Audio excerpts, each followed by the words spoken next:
எல்லாருக்கும் வணக்கம். இன்றைக்கி நான் படித்த ஒரு கதையை பற்றி தான் உங்ககிட்ட ஷேர் பண்ண போகிறேன். இந்த கதையோட தலைப்பு என்னன்னு பார்த்தீங்கன்னா நோக்காடு. இது எழுதினவங்க யாருன்னு பார்த்தீங்கன்னா அபிமானி. ஸோ இந்த கதை எப்போ நடக்குதுங்கிறத பற்றி எதுவும் தெரில. என்னோடய கணிப்புப்படி இது ஒரு 80s 90s நடக்க வாய்ப்பு இருக்குது.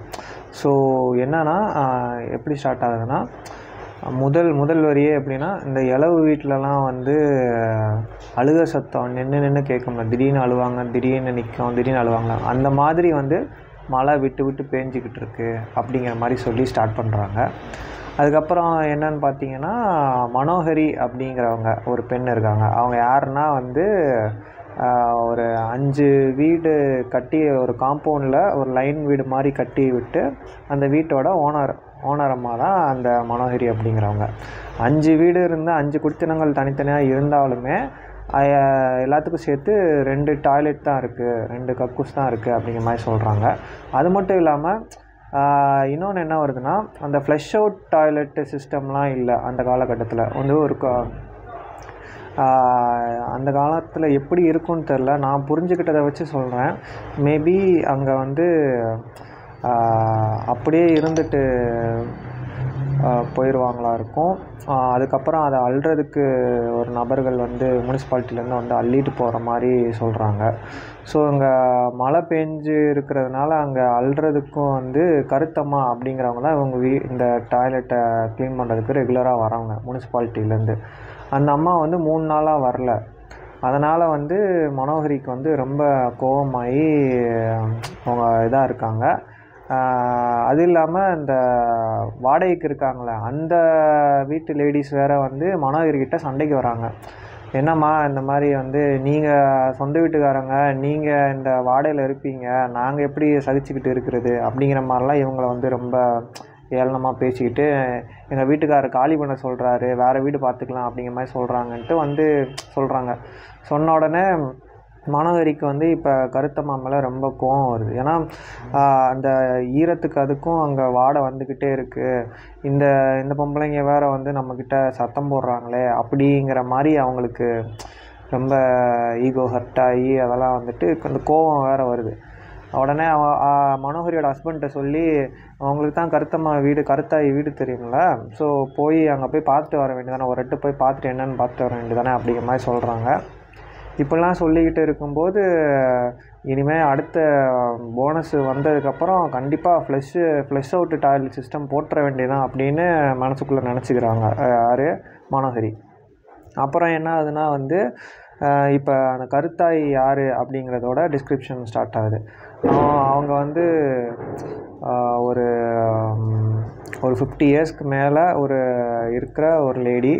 அவங்க தான் வந்து முனிசிபாலிட்டியிலேருந்து அசைன் பண்ணியிருக்காங்க. இவங்க வீட்டுக்கெலாம் வந்து அந்த க்ளீன் பண்ணிட்டு போகிறது. மலத்தை வந்து அவங்க ஒரு தொரட்டியும் இதுவும் ஒரு பிளேட் மாதிரி ஒன்று வச்சுருப்பாங்க.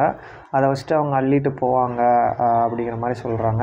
அது இல்லாமல் ஞாயிற்றுக்கிழமைகளில் என்ன பண்ணுவாங்கன்னா வந்து எல்லார் வீட்லேயும் ஒரு பெரிய பாத்திரத்தை எடுத்து, குழம்புக்கு ஒரு பாத்திரம் எடுத்துகிட்டு அவங்க எல்லார் வீட்லேயும் அம்மாவோ அப்படின்னு கூப்பிடுவாங்க. எல்லோரும் வந்து சாப்பாடு போடுவாங்க. சாப்பாடு போடுவாங்க, சிலர் குழம்பு ஊற்றுவாங்க. எல்லாத்தையும் அப்படி மேலே ஊற்றி அப்போ எல்லாத்தையும் எடுத்துகிட்டு போவாங்க, அப்படி வந்து வாங்கிட்டு போவாங்க அப்படிங்கிற மாதிரி இருந்துச்சு.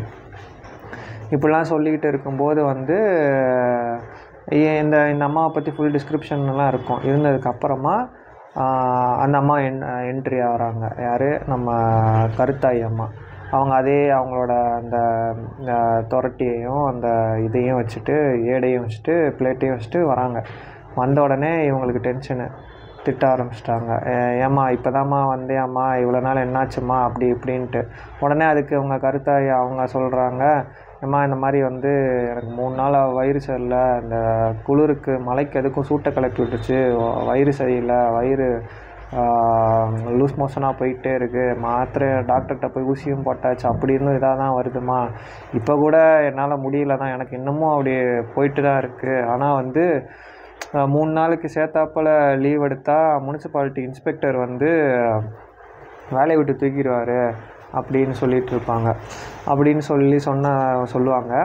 இது கூட என்ன ஆகும்னா வந்து, இவங்க கருத்தாயோட டிஸ்கிரிப்ஷனில் எப்படி இருக்குன்னா வந்து, அவங்க மகன் பிள்ளைங்கிட்டேருந்து காசு வாங்கக்கூடாது, தான் சொந்த காசில் நிற்கணும் அப்படிங்கிற மனநிலையில் அவங்க இருப்பாங்க. நான் யாரையும் டிபெண்ட் பண்ணியிருக்கக்கூடாது, நானே உழைச்சி சம்பாதிக்கணும் அப்படிங்கிற நிலைமையில் இருக்கவங்க, அவங்களோட இப்போ இந்த வேலை அவங்களுக்கு ரொம்ப முக்கியமாக இருக்குது.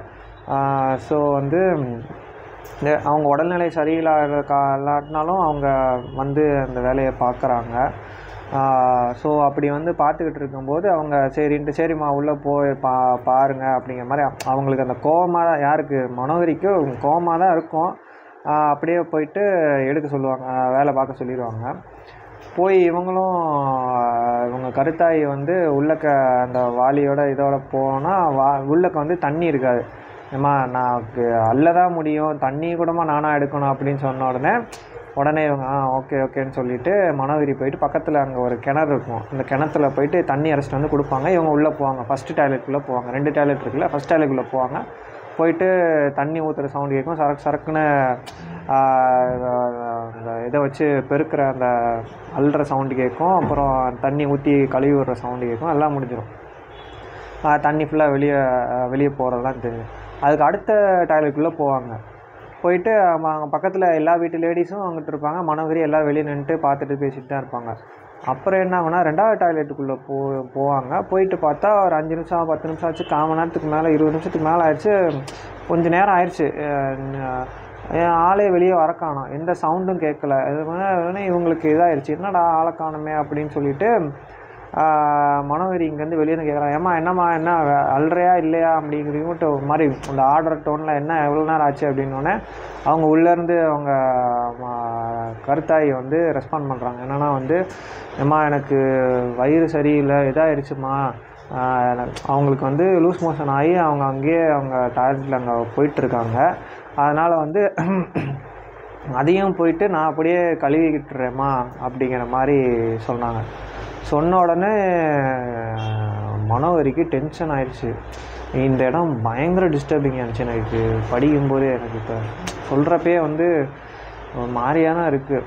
ஏன்னா டாய்லெட்டு அள்ளுறதுக்கு வந்திருக்காங்க, அவங்களுக்கு உடல்நிலை சரியில்லைன்னு அவங்க சொல்லிட்டாங்க, அவங்க வயிற்றால் போகுது. அவங்க டாய்லெட்டில் அவங்க வயிற்றால் இருந்துட்டாங்க, அவங்க டாய்லெட்டை யூஸ் பண்ணிட்டாங்க. அந்த டாய்லெட்டை யூஸ் பண்ணால் தான் அந்த மனோகரிக்கு பெரிய காண்டு, பெரிய பிரச்சனை, இந்த உலகத்திலே இல்லாத பிரச்சனை அவங்களுக்கு. டபக்குன்னு கதவை அவங்க லாக் பண்ணாமல் கதவை அது ஓப்பன் பண்ணிட்டு உள்ளே போயிட்டு அவங்கள எந்திரிமா அப்படின்னு சொல்லிட்டு அவங்களோட கேஸ்ட்டை வச்சு அவங்கள திட்டி, கேஸ்ட்டு பேர் சொல்லி திட்டிட்டு இவங்கள எந்திரி, நீ என்ன டாய்லெட் போகிறதுக்கு என்ன என் வீட்டுக்கு கக்கூஸ்லாம் கிடச்சிதா அப்படிங்கிற மாதிரி சொல்லிவிட்டு அவங்கள அப்படியே எந்திரிக்க வச்சுட்டு நான் இருந்து கழுவி விட்டுறேன்னு அவங்க அவ்வளோ கெஞ்சி அவங்க குனிஞ்சு அவங்க ரொம்ப ரெக்வஸ்ட் துணியில் தான் அவங்க கேட்பாங்க. அப்படி இருந்து அவங்க கேட்காம ரொம்ப அந்த உள்ள மனோகரிக்கு அந்த கேஸ்ட்டோட அந்த உச்சக்கட்டம் ஆகி அவங்க இப்படிலாம் பேச ஆரம்பிச்சிட்டாங்க. அது நீ எப்படி என் வீட்டு கக்கூஸில் இருக்கலாங்கிறது அவங்களுக்கு பெரிய பிரச்சனையாகிடுச்சு. அதை வச்சுட்டு அவங்க போய் எல்லாம் கழுவிடணும்னா தண்ணி இந்த வாட்டி தண்ணியெல்லாம் எடுத்து கொடுக்கல. அவங்க முடியாமல் அவங்க சேலையிலலாம் வந்து அழுக்காகி அப்படியே எந்திரிச்சு அதில் இன்னும் மோஷன்லாம் பட்டு அவங்க அப்படியே வெளியே நடந்து போய் நடக்கவும் முடியாமல் இதுவும் முடியாமல் அந்த கிணத்துல வந்து கொஞ்சம் கொஞ்சமாக தண்ணியை இறைச்சி எடுத்துகிட்டு வந்து திருப்பி அவங்க கழுவி விடுறதுக்காக உள்ளக்க போகிறாங்க. இதில் அவங்க வலிக்கிறது வந்து அவங்க உடம்பு மட்டும் வலிக்கலை, கருத்தாயியோட மனசும் தான் இதில் வலிச்சிருக்கு அப்படிங்கிற மாதிரி இந்த கதை முடியும். ஸோ நான் இது வரைக்கும் படித்ததுலேயே வந்து ஒரு ஒடுக்குமுறை, இது சாதிய ஒடுக்குமுறையை வச்சு படித்த கதையில் இது ரொம்ப டிஸ்டர்பிங்கான கதையாக இருக்குது. ஏன்னா டாய்லெட்டு யூஸ் பண்ணுறது கூட இவங்க பார்க்குறாங்கன்னா அப்போ நம்மளோட மனங்களில் எவ்வளோ தூரம் வந்து சாதிங்கிறது வந்து வேரூன்றி ஒரு பெரிய ஆலமரமாக இருக்குது அப்படிங்கிறத நினைக்கும் போது எனக்கு ரொம்ப டிஸ்டர்பிங்காகவே இருக்குது. ஏன்னா டாய்லெட்டு இப்போ வந்து ஃப்ளஷ் டாய்லெட், இப்போ நார்மல் டாய்லெட் வந்துருச்சு, வெஸ்டர்ன் டாய்லெட் வந்துருச்சு, இந்தியன் எல்லாம் வந்துருச்சு. ஸோ எல்லாமே டாய்லெட் அப்படியே வந்து செப்டிக் டேங்க்கு போயிடும். அதை அள்ளுறவங்க அப்புறம் அதில் கூட சாதி இந்த மாதிரி பிரச்சனை ஒரு லெவலுக்கு கம்மியாக இருக்குது. ஆனால் அங்கே வேறு லெவல் பிரச்சனை வரும். அதாவது செப்டிக் டேங்க் க்ளீன் பண்ணுறதுலையோ அதில் வேறு பிரச்சனை இருக்கும். ஆனால் இப்போ இந்த கதையில் அட்ரஸ் பண்ணப்பட்ட பிரச்சனை வந்து ஒரு ஒரு ஒரு ஒரு டாய்லெட் அப்படிங்கிற ஒரு ஃப்ளஷ் பண்ணிட்டு போகிற டாய்லெட், செப்டிக் டேங்க், இந்த சிஸ்டம் உள்ள ஒரு டாய்லெட்டு அப்படிங்கிற அந்த முறையை கண்டுபிடிச்சதுக்கப்புறம் இது ஓரளவுக்கு கம்மியாகிருக்கு. ஸோ எனக்கு இதெல்லாம் பார்க்கும்போது எனக்கு இந்த கதையை படிக்கும்போது என்ன ஃபீல் ஆச்சுன்னா, ஒரு சயின்ஸ் அண்ட் டெக்னாலஜி வளரும்போது ஒடுக்குமுறையும் குறையுது அப்படிங்கிற மாதிரி எனக்கு ஃபீல் ஆகுது. ஆனால் சயின்ஸ் அண்ட் டெக்னாலஜி ஒரு பார்ட்டாக இருக்குது. ஆனால் இதை தாண்டி மக்கள் மத்தியில் வந்து அந்த சாதி, அப்புறம் நான் தான் பெரிய ஆள், நீ ஒன்றும் இல்லை அப்படிங்கிற அந்த எண்ணங்களெல்லாம் போக்குறதுக்காக நம்ம நிறையா வேலை பார்க்க வேண்டியிருக்கு அப்படின்னு இந்த கதையை படிக்கும்போது தெரிஞ்சு. அண்டு சயின்ஸும் சோசியலும் இங்கே ரொம்ப வேறையாக இருக்குது. ஏன்னா வந்து எனக்கு பர்சனலாக அப்படி தான் ஃபீல் ஆகுது. சயின்ஸு தெரிஞ்சவங்களுக்கு சமூக அக்கறை இருக்க மாதிரி தெரியல, சமூக அக்கறை இருக்கவங்களுக்கு சயின்ஸ் ரொம்ப கம்மியாக தான் தெரிஞ்சிருக்கு. ஸோ சயின்ஸு ஆர்வம் உள்ளவங்களும் சமூக அக்கறை உள்ளவங்களும் சேர்ந்து பணியாற்ற வேண்டிய தேவை இருக்குது. 2 பேர் என்ன தான் முரணாக இருந்தாலும், அப்படி இல்லை 2 பேரும் ஒரே ஆளாக இருந்தாங்கன்னா இன்னும் புதிய புதிய கண்டுபிடிப்புகள் வர்றதுக்கு வாய்ப்பு நிறையாவே இருக்குது. அந்த இன்க்ளூசிவ்னஸும் டைவர்சிட்டியும் நிறையா வர்றதுக்கு வாய்ப்பு இருக்குது. ஸோ இது என்ன தான் ஒரு 80s 90s நடக்கிற கதையாக இருந்தாலும் இப்படிலாம் நடந்திருக்கு. இப்போ இது வேறு ஃபார்மில் இப்போ நடந்துக்கிட்டு இருக்கு. இப்போ நம்ம மத்தியில் நான் இது வரைக்கும் இந்த மாதிரி பார்த்தது இல்லை அப்படின்னு சொல்லிட்டு என்னால் கடந்து போகவும் முடியாது. ஏன்னா இன்னமும் வேறு வகையில் மக்கள் ஒடுக்கப்பட்டுட்டு தான் இருக்காங்க அப்படின்னு நினைக்கும் போது, இந்த மாதிரி கதைகளில் மக்கள் படிக்கும்போது இப்போ ஒரு சாதிய மனநிலை இருக்கவன் படித்தாலும் அவன் மனசில் வந்து ஏதாவது ஒரு மாற்றத்தை ஏற்படுத்தும்னு நினைக்கிறேன். அந்த மாதிரி ஒரு பவர்ஃபுல்லான கதையாக தான் நான் இதை பார்க்குறேன். அண்டு எல்லோரும் தீவிரமாக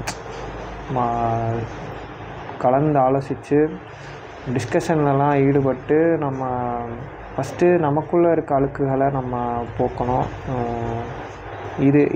இந்த மாதிரி கதைகளை படிக்கும்போது நான் கொஞ்சம் இன்னமும் பெட்டரான ஹியூமன் பீயிங்காக ஆகிட்டே வரேன். ஏன்னா எல்லாருக்குள்ளேயும் சாதி இருக்க தான் செய்யும், எனக்குள்ளேயும் அதெல்லாம் இருக்க தான் செய்யுது. நான் இல்லைன்னு சொன்னேன்னா நான் வந்து பொய் சொல்கிறேன் அப்படின்னு தான் அர்த்தம். ஆனால் அந்த அளவுகோல் முன்னாடிக்கு இப்போ நம்ம நல்லா குறைஞ்சிருக்குங்கிறது எனக்கே தெரியுது. அது இந்த மாதிரியெல்லாம் வாசிப்பு பண்ண தான் நம்மளை மறுபரிசீலனை பண்ணுற மாதிரி இருக்குது. ஸோ வந்து என்னைய நான் எப்படி சொல்கிறது, நிறைய விஷயங்களை நான் அன்லேர்ன் பண்ண வேண்டியிருக்கு.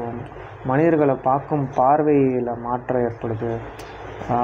அந்த மாதிரி விஷயங்கள்லாம் அதுக்கு இந்த மாதிரியான கதைகள் ரொம்ப இந்த கதை வந்து கதையாகவும் நல்லா இருக்குது. கதையாக இந்த சென்ஸ் என்னென்னா அந்த நடையும் நல்லா இருக்குது, என்கேஜிங்காகவும் இருக்குது.